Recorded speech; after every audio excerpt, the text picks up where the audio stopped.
how to put clipper oil on hair clippers. Basically what you do, when you put this clipper oil on the hair clippers, you first want to start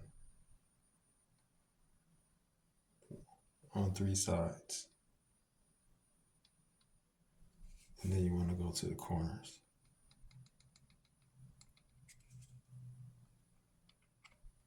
Then you want to cut on a blade.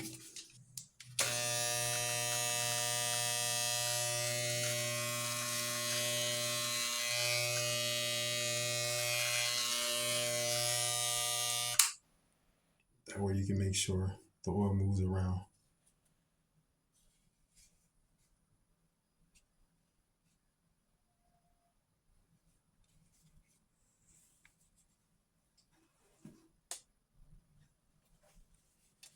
And that's how you oil your clippers,